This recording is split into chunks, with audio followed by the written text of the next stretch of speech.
लखनऊ में लोकसभा के अध्यक्ष ओम बिरला प्रेस कॉन्फ्रेंस कर रहे हैं। आपको सीधे लिए चलते हैं। और विश्वसनीयता भी हो और उसमें नैतिकता भी हो, इसका विशेष रूप से टेक्नोलॉजी का उपयोग करते समय सभी विधानसभाएं इसका निश्चित रूप से उपयोग बढ़ाएं। इसी के साथ साथ हमारी जितनी भी लोकतांत्रिक संस्थाएं हैं, उन लोकतांत्रिक संस्थाएं चाहे पंचायत हो, चाहे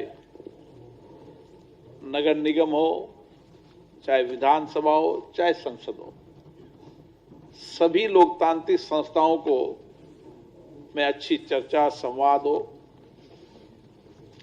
इसके लिए एक आदर्श नेतृत्व स्थापित हो ताकि ये सभी चुनी लोकतांत्रिक संस्थाएं जवाबदेह हो सके।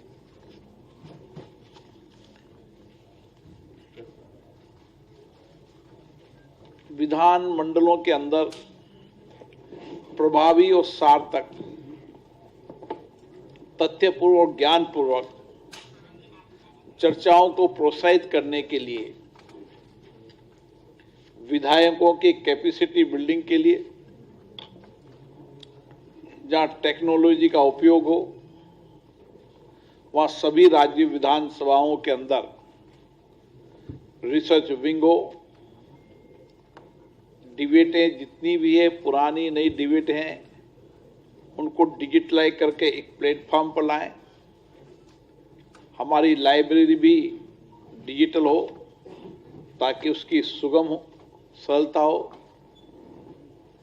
ताकि आने वाले समय के अंदर हमारे विधायकों की क्षमता बढ़ सके, ताकि इन विधानसभाओं में सार्थक और तथ्यपूर्ण चर्चा वो कर सकें।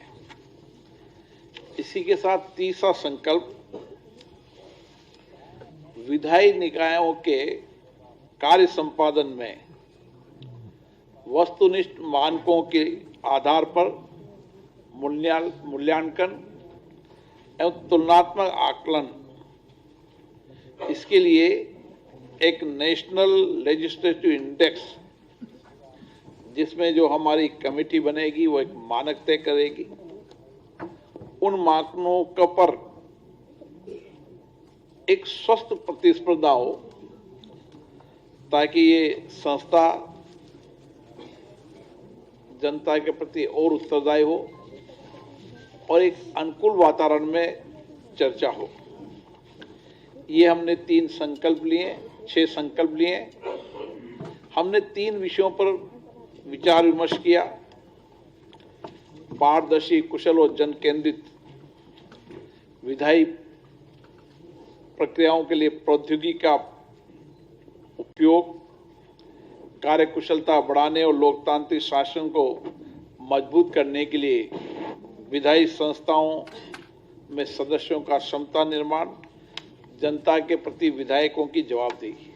इन 3 चर्चों में से विचार विमर्श जो निकला, उसमें से संकल्प लिए। इस सम्मेलन में 24 राज्यों के 36 पीठासीन अधिकारी शामिल हुए, जो अभी तक सबसे बड़ी संख्या के अंदर पीठासीन अधिकारी यहाँ पर आए हैं। कुछ राज्यों में चुनाव हैं, चुनाव की प्रक्रिया चलने वाली है। कुछ राज्यों के अंदर, एक राज्य मणिपुर में राष्ट्रपति शासन है और बाकी सभी विधानसभा के स्पीकर यहाँ पर आए। जैसा कि मैंने आपको बताया कि हम सबका प्रयास यही रहता है इस पीठासीन अधिकारी सम्मेलन में कि हम एक दूसरे से सीखें, अनुभवों को साझा करें और विधायी संस्थाओं की कार्य संस्कृति को और बेहतर बनाकर इनको जवाबदेही संस्थाओं के रूप में बनाएं। चलिए, अभी के लिए बस इतना ही। आप देखते रहिए कशिश न्यूज़। नमस्कार।